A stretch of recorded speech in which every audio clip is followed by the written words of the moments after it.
Peristiwa yang berlaku kepada baginda Rasulullah setelah itu adalah sebab antara pembangunan Ka'bah dengan kenabian itu ada beza 5 tahun. Dan pembangunan Ka'bah itu sudah ambil masa lebih kurang mungkin dalam usia Nabi sudah mendekati kepada 40 untuk diangkat menjadi Nabi. Di saat-saat masa semakin hampir untuk Nabi diangkat menjadi Nabi, Nabi dipersenangkan oleh Allah untuk berkhalwah. Dipersenangkan oleh Allah untuk berkhalwah. Kata baginda Rasulullah sallallahu alaihi wasallam, yakni menceritakan tentang dirinya sebelum diangkat menjadi Nabi, macam ada hal-hal yang lain kepada beliau. Yang pertama adalah beliau dipersenangkan untuk menyendiri, berkhalwah. Yang kedua, beliau melihat mimpi, yang mimpi dilihat itu begitu jelas, clear, tak seperti mimpi-mimpi biasa.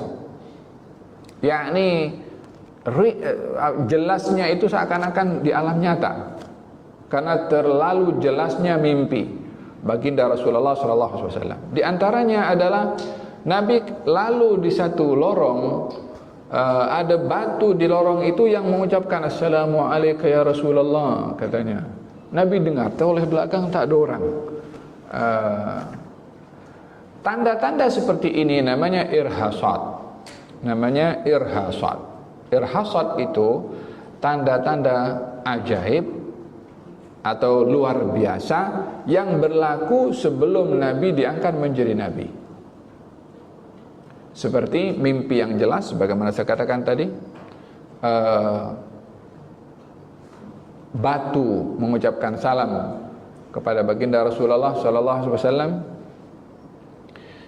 awan kadang-kadang melindungi Rasulullah bila berjalan.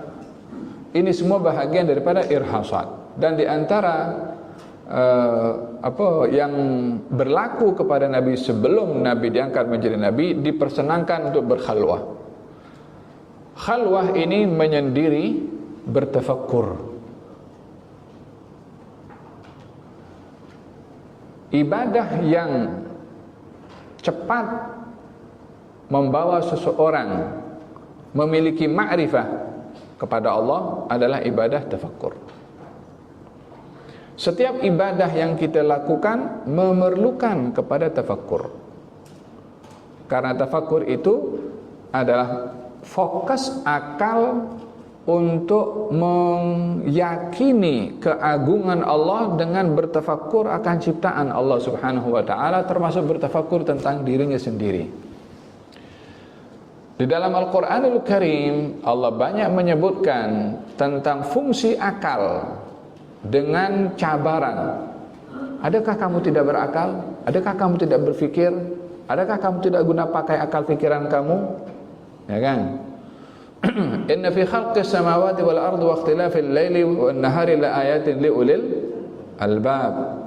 Sesungguhnya penciptaan langit dan bumi, perubahan siang dan malam, tanda-tanda kebesaran Allah bagi orang yang berakal. Ulul albab, katanya ulul albab itu intisari pada akal. Ulul albab, yakni kalau orang digelari ulul albab, orang yang menggunakan akalnya dengan betul untuk kenal kepada Allah. Tak semua orang berakal itu ulul albab. Orang berakal yang kufur ada, iya kan? Oleh sebab itu di dalam Al-Qur'anul Karim Allah Subhanahu dalam surat Tabarak Allah berfirman apa? Wa qalu law kunna nasma'u aw naqilu ma kunna fi ashabis sa'ir. Andailah kita di dunia dahulu mendengar dan berakal, nasma'u aw naqilu, mendengar dan berakal, menggunakan naqilu, maksudnya menggunakan akal fikirannya. Di dunia ada akal tapi tak diguna. Oleh sebab itu la ayatin li ulil albab, tanda-tanda kebesaran Allah bagi orang yang menggunakan intisari akalnya untuk berfikir, kenal kepada Allah Subhanahu wa taala. Siapa mereka ulul albab? Alladzina yadhkurunallaha qiyaman wa qu'udan wa ala junubihim wa yatafakkaruna fi khalqis samawati wal ard rabbana ma khalaqta hadza batilan subhanaka faqina adzaban nar. Yani ayat merujuk tentang pentingnya bertafakkur. Oleh hadza kata Sayyidina Ali bin Abi Thalib mengatakan afdalul ibadati ibadatut tafakkur. Ibadah yang paling baik itu adalah ibadah tafakkur. Dalam salat kita perlu khusyuk, khusyuk itu tafakkur. Dalam kita berpuasa, puasa itu adalah satu ibadah, kita perlu bertafakkur. Dalam berzikir kita perlu bertafakkur. Kita pergi tawaf sa'i dari haji dan umrah, kita perlu bertafakkur. Semua ibadah yang kita lakukan memerlukan akal untuk bertafakkur pada ibadah yang dilakukan. Kalau tidak, iblis itu makhluk yang paling banyak beribadah. Iblis itu, dia bukan calang-calang makhluk dalam ibadahnya, luar biasa dia. Sehingga digelari tawusul malaikah, yakni menyaingi ibadahnya malaikat, iblis. Tapi akalnya tak dipakai. Khawarij itu yang memerangi Sayyidina Ali, dia banyak ibadah. Itu yang bunuh Sayyidina Ali namanya Abdurrahman bin Muljim. Ahli ibadah, tapi akalnya tak dipakai untuk menghayati ibadah yang dilakukan itu.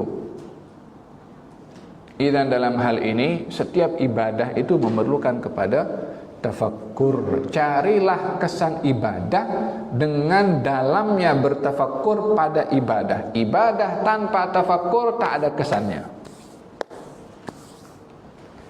Hanya kita banyak sholat, banyak puasa, tapi tak ada kesan kepada diri sendiri. Apa sebabnya? Sebab ibadahnya tak ada tafakkur. Yani tidak ada penghayatan. Saya berpuasa. Apa sebab saya berpuasa? Apa patut saya capai daripada puasa? Kita ini kan dalam projek ini kan, kalau kita dapat tender, nak bangun apa? Nak bangun masjid. Kita dah plan. Fasa pertama, bahagian depan, fasa kedua, fasa ketiga, fasa keempat. Ini sekian lama kita kena sebab sudah selesai, kita rancang. Dalam ibadah kita kena mesti tahu targetnya itu apa dalam ibadah. Apa yang kita perlu capai dalam kita berpuasa, apa yang kita perlu capai dalam kita sholat. Sejauh mana keberkesanan sholat itu ada kepada diri kita, sejauh mana zikir yang kita baca ada kesan pada diri kita, barulah ibadah itu bermakna. Kalau tidak, kita akan ibadahnya lancar, maksiatnya pun juga lancar juga.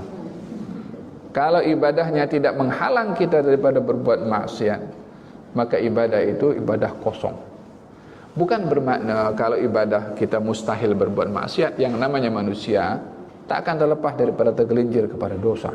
Tapi beza, orang kalau beribadah dengan tafakkur, tergelincir berbuat dosa, dia menyadari, menyesali dan juga tahu dirinya salah untuk segera insaf, dan akan lebih terhalang untuk melakukan perbuatan maksiat sebab dirinya sadar.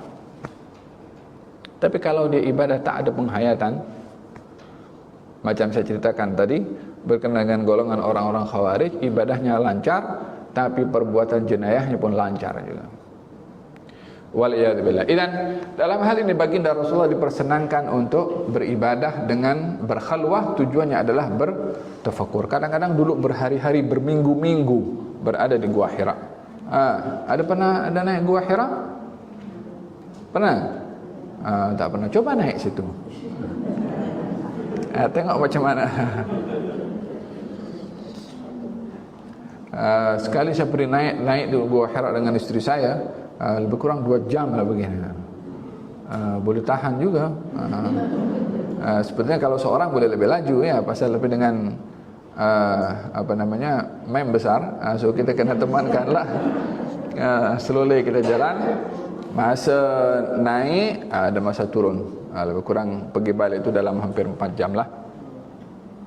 Masa sampai turun bawah tu kita jalan di tanah macam turun tangga, pasal tinggi sangat, turun tangga selama 2 jam. Dan subhanallah, tengok keadaan itu di dalam Gua Hira tu, ya mungkin kalau orang nak solat berjamaah itu mungkin satu orang boleh dalam, satu lagi dah agak ke belakang, agak di luar. Yakni berada di situ berhari-hari, berminggu-minggu baginda Rasulullah tak turun.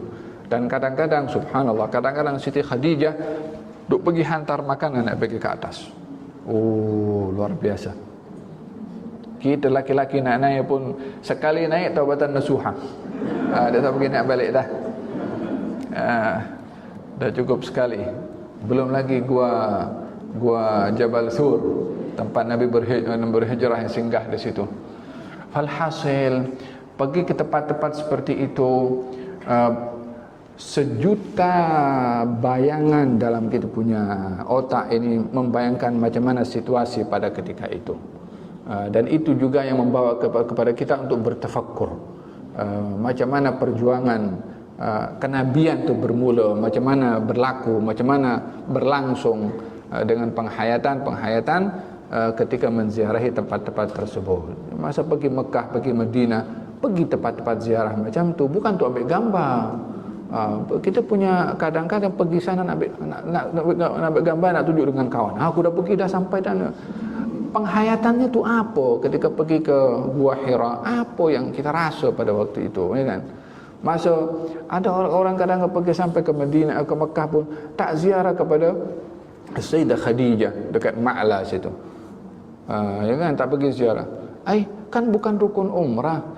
Siapa kata ziarah kubur tu rukun umrah?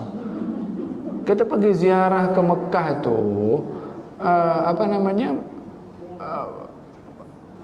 satu untuk umrah, ya kan? Satu untuk iktikaf. Iktikaf bukan bukan rukun umrah juga. Tak boleh iktikaf ke kita di situ? Tapi kita melihat, menghayati ni kesan-kesan sejarah baginda Rasulullah itu ketika nak pergi Isra Mi'raj, dia tak terus pergi naik ke atas pergi jumpa dengan Allah. Dia singgah dulu pergi Baitul Maqdis. Jibril bagi tahu, ini kubur Nabi Musa. Kau pergi sini, turun.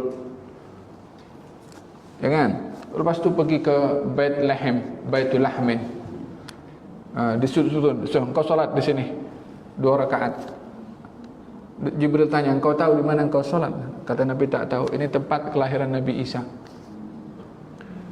Perjalanan nak pergi jumpa Allah, pusing dulu. Apa sebabnya? Supaya tengok kesan-kesan sejarah yang ditinggalkan oleh nabi-nabi yang terdahulu. Mana lebih mulia? Nabi-nabi terdahulu atau Nabi Muhammad?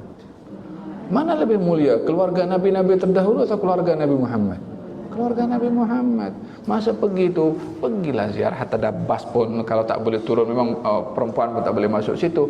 Tapi adalah pergi. Terima kasih. Siapa yang memperjuangkan? Orang perempuan umat Islam ini berhutang budi dengan Siti Khadijah radhiyallahu anha.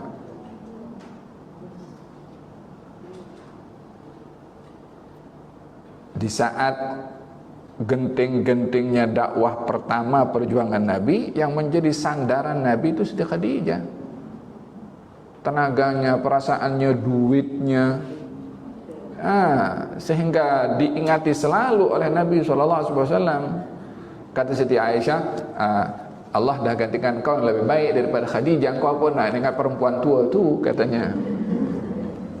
Kata Nabi, tak, Allah tak gantikan untuk aku yang lebih baik daripada Khadijah. Diingati selalu oleh Nabi. So kita setelah ini pun pergilah situ, baca Fatihah, macam itulah. Wallahu ta'ala alam bissawab. Sampailah itu gua Nabi berada di Gua Hira selama beberapa masa. Akhirnya datanglah wahyu kepada baginda Rasulullah sallallahu alaihi wa ala alihi wasallam.